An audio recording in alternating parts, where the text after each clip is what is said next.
fight, flight, freeze, or fawn. These are 4 common trauma responses that you might slip into when you are under stress. You probably have one dominant trauma response and the others show up from time to time. But today I want to talk about the freeze response and the different ways it can show up and sabotage your life. Something stressful happens or it triggers you neurologically so that you get dysregulated. That's what we mean when we say triggered here. Dysregulated feels like spaced out, discombobulated, confused, very emotional, but not necessarily in the right proportion to what's happening. And then maybe the freeze response shows up as not being able to speak up, your ability to express yourself, to defend yourself, or to run away or say the thing that needs to be said. It gets frozen. Or the flip side, in that moment of discombobulation, you blurt something out that maybe you feel but was not at all what you meant to express. It could be something offensive, hurtful, irrelevant, just somehow not what you wanted the other person to hear. This is when the freeze response kind of explodes. So the freeze response arises in people who felt deeply attacked and threatened as kids. And you could call it a survival mechanism. It is, because it's very much what some animals do when they can't escape a predator, and it's their last-ditch attempt to get the predator to leave them alone. But like all trauma-driven strategies, the freeze response stops working. It doesn't keep you safe. Freezing up in the face of trouble is not actually a way to avoid trouble. It's a way that trouble can engulf you and sabotage you. My letter today is from a woman I'll call Caitlyn, and she writes, "Hello, Fairy. I was in a relationship for 6 months. I'm 50 years old, and I fell deeply in love. I've got my pencil. I'm going to read Caitlyn's letter. It's a little longer than usual, but I think you need all the details to hear what's going on. She's got a very complicated situation, and I will come back. I'm just going to read all the way through, and I'll circle things I want to come back to, and then we'll go through another time, and I'll talk about the things that I flagged here.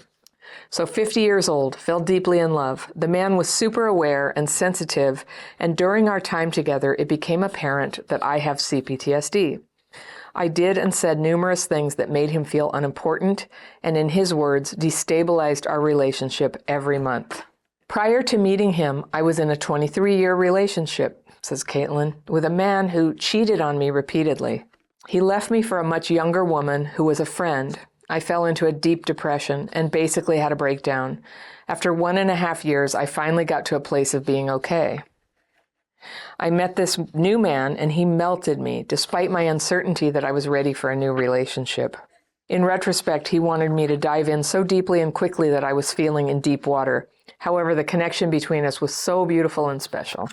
I remember packing a suitcase, calling a taxi, and moving out. I lived with the parents of the man who got me pregnant while he was in the Army training. My mom disowned me. And I remember seeing her at the local shops with my younger siblings. She ignored me. She was also pregnant. We gave birth weeks apart. Can you imagine the shame and pain, etc.? I still keep this part of my life secret from my much younger siblings and want to expose it. My dad asked me to move home at 8 months pregnant. I had the baby, and I gave the baby up for adoption. The baby's dad filed for custody and was successful. I tried to be in contact at various points of my life, but they had moved out of my country, and I never succeeded at this. Back to the now. During the recent relationship, it became evident that I'm still carrying shame and guilt from the past. I was not able to initiate or go to the next level of relationship with this man, who I felt so loved by and attracted to. He felt like an absolute gift. It was wondrous, yet I was self-sabotaging. He drew his boundaries and said even though he loved me deeply and it was devastating, there was only so much he could put himself through. Life turned into a nightmare and has been for the past few months. I'm doing what I can to work on myself. We're in communication a little bit still, and he's kind enough to be willing to hear what I'm uncovering. We talked about marriage, owning property together, planning a future together. I'm completely devastated. I felt like we had a future together and could be in service together. As you mentioned, that it's a sign of marriage if two people can be of service together. He's a mindfulness teacher and meditator, and I feel I have the gift of presence. He leads devotional singing, and I love to sing, especially with him. I asked him if he's looking for a new love since separating. He said he has taken the emphasis off finding a relationship and looking at other ways to grow and fill his time. I'm hoping he's allowing time and space for me to grow, even though he said it's not fair for him to expect me to grow in a matter of months. I'm caught in a cycle of grief and hope that there's a chance we can be together again forever this time, even though I know he's deeply and rightly cautious of the pain all of this caused. So this was the first letter I got from Caitlyn, and she told me all this, but I didn't understand, what exactly had she said that was so definitively devastating for the relationship. He seemed to really care about her. So what was it? So I asked her, and she clarified. These are some of the things she did that were upsetting to him, that were deal breakers. She said, I told him I still feel love for my previous ex of 23 years and had hoped we could rekindle. I told him that I asked my previous ex how his relationship was going with his new girlfriend at about at the 3-month mark in my relationship with Mark, which made him feel worthless and like a second choice. I was defensive and said I thought it was a measure of my detachment, but in the conversation last night, he said my attachment to my ex really caused a lot of difficulty for us. So I do concede it is an attachment wound of some kind that was not yet completely finished, although I knew I had to fully let go of my ex of 23 years in order to be in a new loving relationship. Just after Mark discussed moving into my house with me and being co-owners, I said perhaps I should sell my house and move back to another country where I lived for 2 years in an ashram with a teacher. I didn't think about it, but just blurted it out. I think it was an expression of my desire to be healed and whole.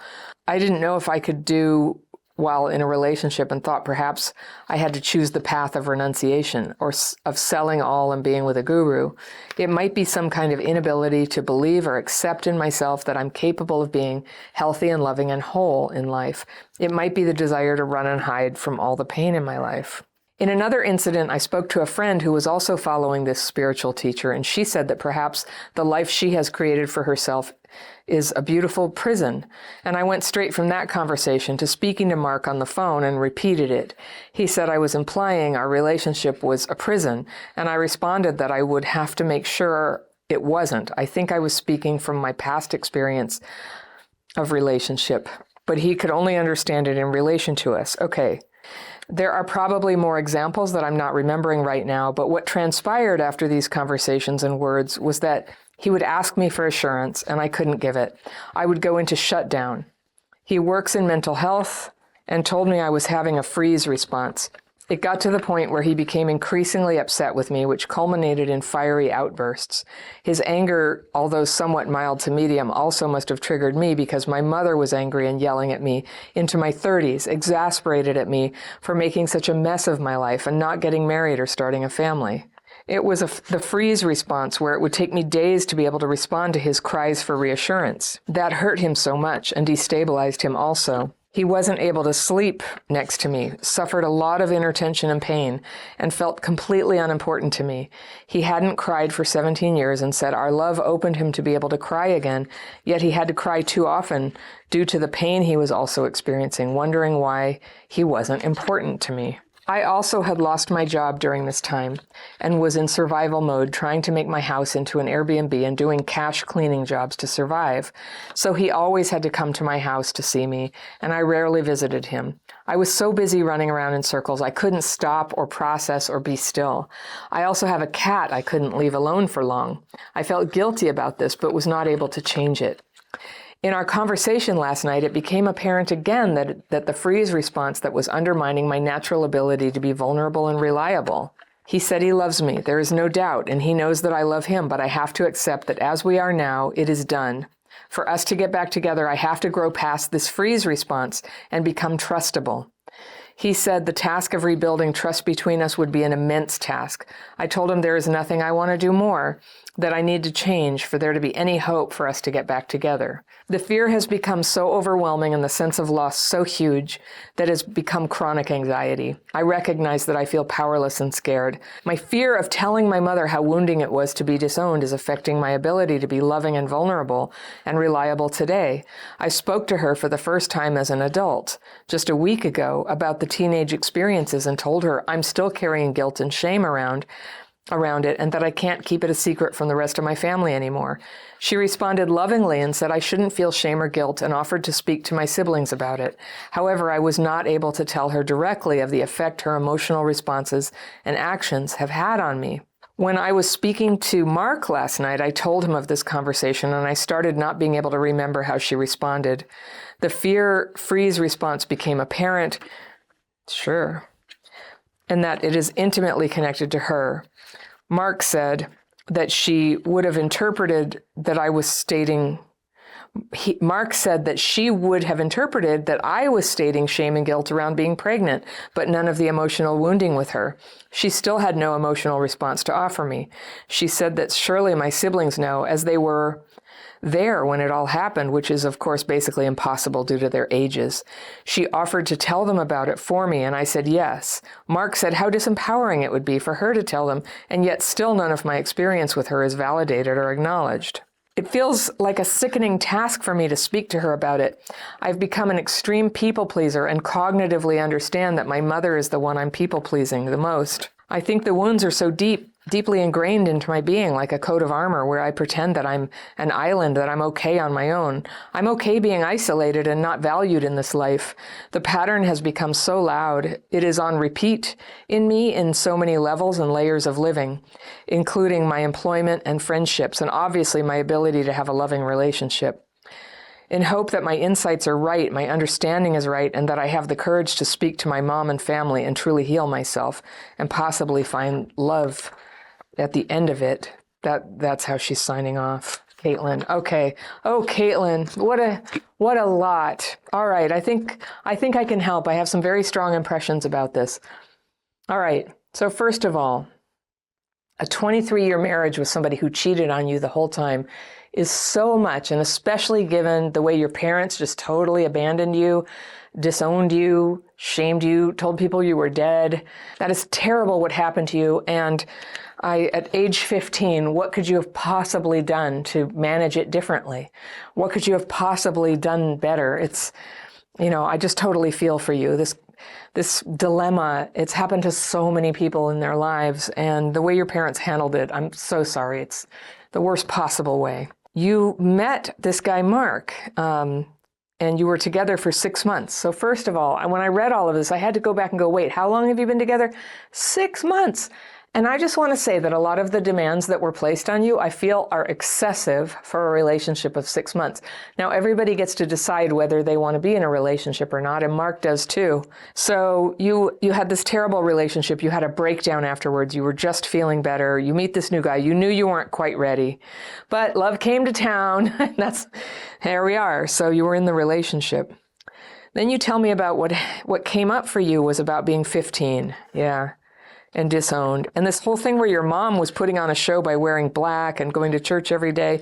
And I respect people who practice their religion, but telling people you were dead is not part of the religion. That was her selfishness and her concern about what other people thought.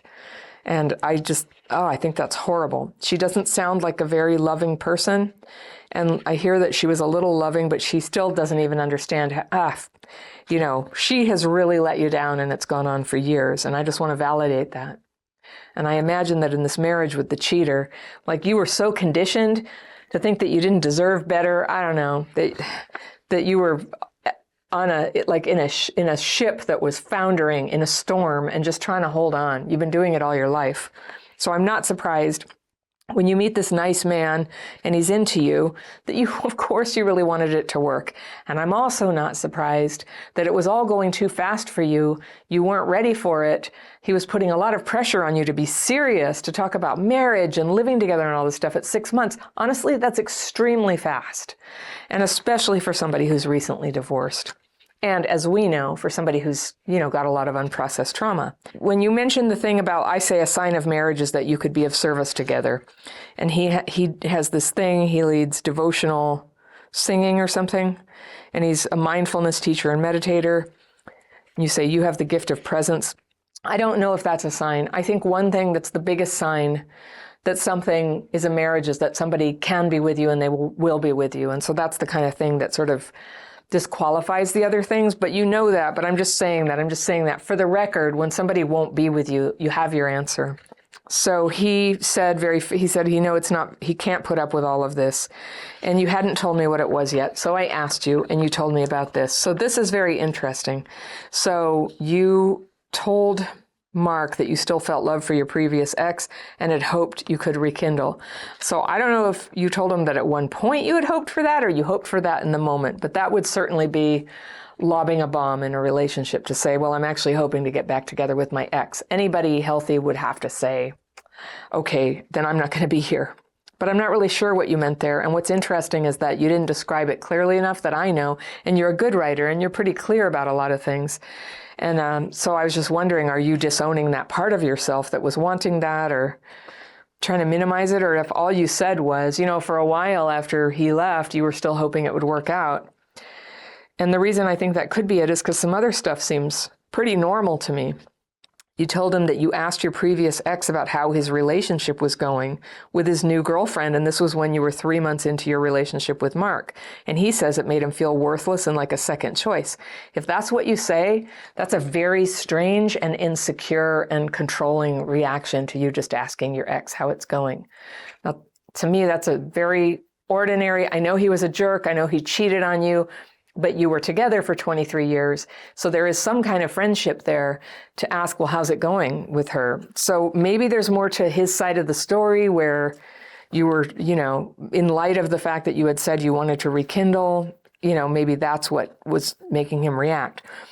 So I don't know, but what you're describing here just sounds like somebody being way too controlling and thinking that you can't talk to your ex and ask how their relationship is going. That's not fair. You were defensive and you said you thought that asking your ex that was a measure of your detachment. I do too. If that's what it was, all it was. But in the conversation, Mark said your attachment to your ex really caused a lot of difficulty. So I guess he wants you to not have any contact with your ex. And I don't think I think anybody can ask that. They can hope to have a relationship like that, but it sounds like it wasn't made clear up front. It's pretty normal that people do have some contact with their ex. Sometimes there's children, sometimes there's, property, and it hadn't been very long. So then you said, I concede it was an attachment wound of some kind. And I'm not sure what you mean by attachment wound, but I think what you mean is you were just still attached to him. There was still an attachment there. And I just want to validate for you, that's really normal. Nobody can make you not have that. You'll get over it in your own time. It takes time. It hadn't been that long. You had been through a lot. You were also wounded. Attachment wound, technically, yeah, well, who cares what it means technically? I think that's what you mean. It was too much attachment. It wasn't appropriate in your boyfriend's eyes. And it meant that you were not completely finished, which is okay. A person a year and a half out of a 23-year marriage is not obliged, just because somebody else has come into their lives, to be in a place different from where they are. Okay, Caitlyn, I think that you're getting an unfair shake here. So you said, I know I have to fully let go of the ex in order to be in a new loving relationship. Well, that's debatable. All right. People are going to date somebody freshly out of a marriage at their own risk. And I think that person needs to take responsibility for doing that if they know the timeline, right? So just after Mark discussed moving into your house with you and being co-owners, okay, huge move after 6 months. I don't approve of that timeline. I think that's way too, I know people do this kind of thing all the time. And even if he just wanted to move in, one thing, but own half of your house? Wait a minute. I don't like that. And then you said, perhaps I should sell my house and move back to another country where I lived for 2 years in an ashram with a teacher. So he was hurt. You're kind of speculating maybe it means that I was trying to be whole. Yeah, I think you were trying to be whole. I think you were being pressured into giving up half ownership in your house 6 months into a relationship when you still weren't over the horror show that was your last marriage. I think that's fair. That's what it looks like to me. It looks like you weren't able to own those feelings. Maybe your freeze response, your fear of speaking up. You couldn't say, I'm sorry, it's too soon to talk about this. I'm not really over this. I don't know you that well yet. I want to get to know you. I like you. Let's just keep dating for a while. You could have done that, but that would have been hard to say. And it sounds like anything like that disappoints him. So you didn't want to, and now you're psychologizing yourself, but I don't think you need to psychologize yourself. That is really fast to give someone half ownership of your house. Or presumably he was going to buy it. I don't know. I don't know what the arrangement was. I hope he wasn't proposing something unfair, but it's not happening now. In another incident, you spoke to a friend who was following the same spiritual teacher. You kind of blurted out, you should go. See, that's when you're recovering from a lifetime of abandonment and abuse, these types of questions, should I rush in and hold on to a relationship? Should I run off and be a spiritual person and retreat from the world? You know, should I be alone? Should I do this? Those are good questions. I can really feel it in my bones. You have not had room to consider these questions. Those are good and real questions, especially at your age 50 and what you've been through and wanting to do something new and different with your life. Maybe you didn't want to just jump right in with some guy who had these strong opinions about how you should be. Hadn't you been like that before? So I'm kind of proud of you. So this friend said, well, she had gone and lived in the ashram and she said it was a beautiful prison. And then you said to Mark and repeated it. And he said, are you implying our relationship is a prison? And you said, well, I need to make sure that it's not. And he said it could only be an implication. No, it couldn't. I think it sounds like it was what it was. You just said, I think you were saying, my friend saying that the ashram was a beautiful prison. I want to make sure that our relationship isn't a prison because I did that before for my entire youth and I don't have time for that anymore, right? Good for you. Good, Caitlyn. That's correct. It could have been a prison. It was right to take your time. It seems like your better angels, your wisdom about what's best for yourself, you have trouble expressing it directly, so it gets blurted out as sort of a contradiction to the other thing you were saying. And I get that Mark didn't like that. Who would, right? It's like, I thought you were into me. Wait, what's this? You want to go be a monk? Or, you know, what? It would be very confusing and a disappointment. And, you know, he pulled away. And that's okay. He has a very definite idea about what he wants, and he seems to want it to happen very quickly. And people get to do that. They get to set those goals for themselves. So you said there's probably more that you did, but he would ask you for reassurance all the time, and you couldn't give it. And it would take you a few days to produce the reassurance he was looking for.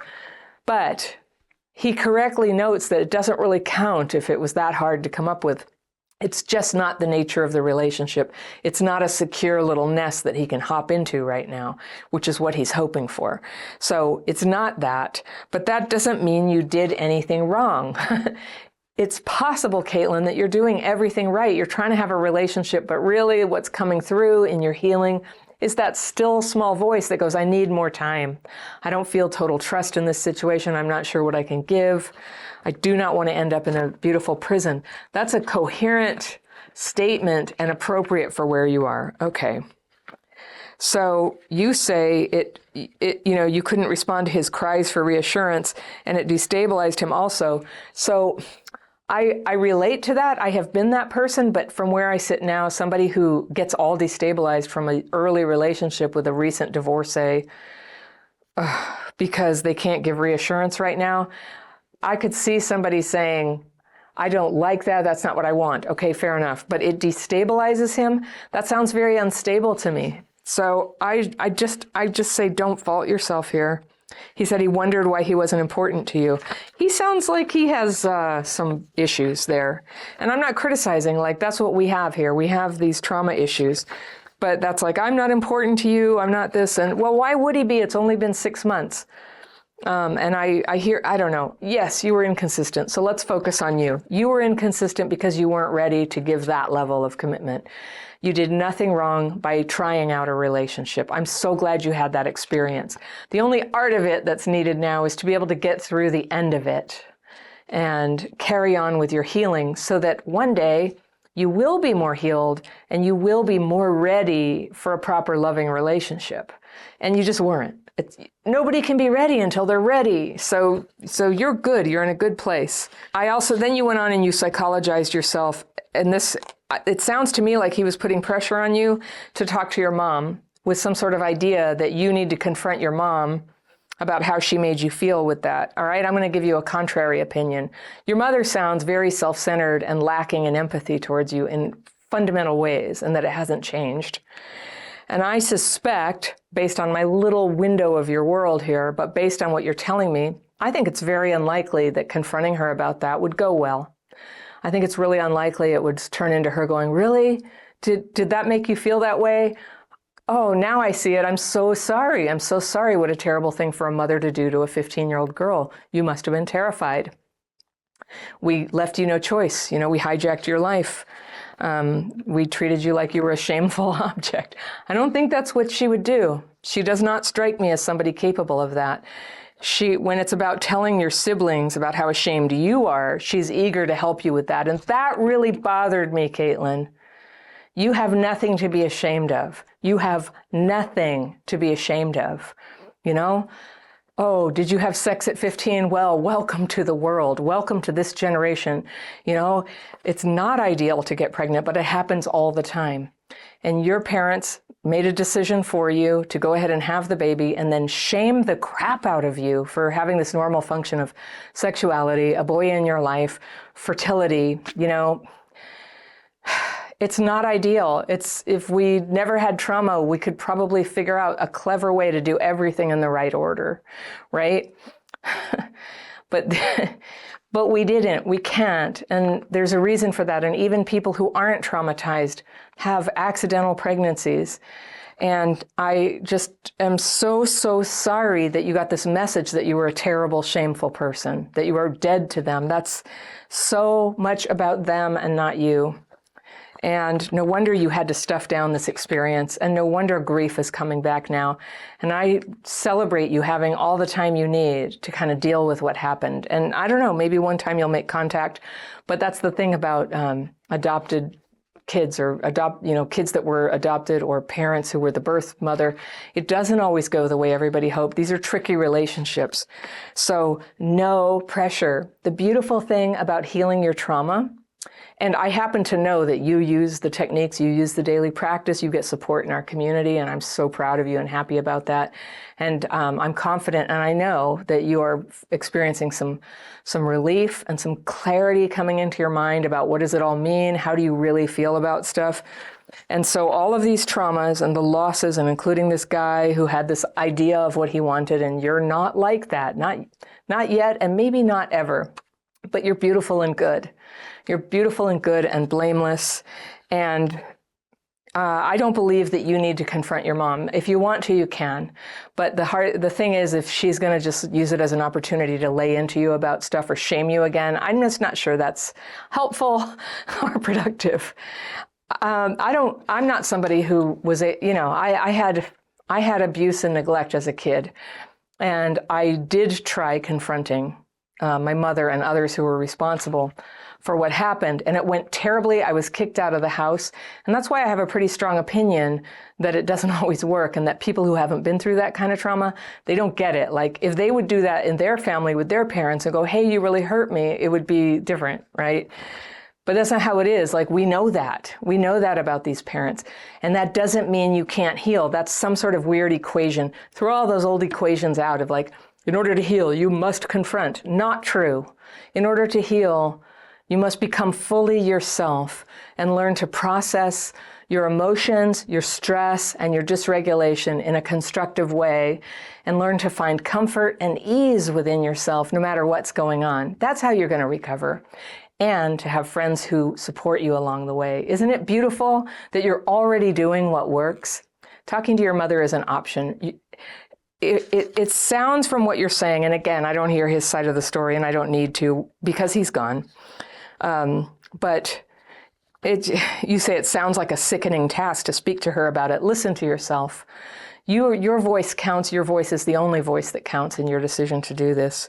There's no need to do it. When you said you've become an extreme people pleaser and you cognitively understand that your mother's the one you're people pleasing, I think you were people pleasing Mark. You were trying to be the good patient who does what he thinks is necessary. You don't have to please him at all. You get to never do this. You get to do it in your own time. You get to do whatever you want to do. And other people can discover you, the person, and let go and allow you to live your life and heal as you heal and love you along the way if they've got the heart. If they've got the heart to do it. So I'm sure it's a lot to deal with right now, and there's nothing sadder than losing love when it felt like it was going to work out. I know. Well, there's things that are sadder, but that's a big one. And so I'm so sorry for your loss. It doesn't sound like the one. And so I can tell you have so much love to give, and you have so much healing to do, and your whole life. Isn't that funny how after the age of 50, everything can actually start getting better and we can come into full color and blossom at last? I'm very proud of you. How good that this is happening for you. If anybody is watching this and you want to do some healing on your ability to meet somebody and date in a measured way that's healthy, considering your CPTSD, I've got a course that's all about that. I walk you through the path that I followed and that I've developed over the years by coaching others. And it's called the Dating and Relationships Course for people with childhood PTSD. I always think I need a more interesting name, but that's what it's called. It's work that's very near and dear to my heart, and it helps you identify ways that you might have distorted thinking that gets you into relationships with people who aren't truly workable or available to you, and how to set yourself up to succeed instead by going slowly. I call it structured dating. You can take that course, find out all the details right here, and I will see you very soon.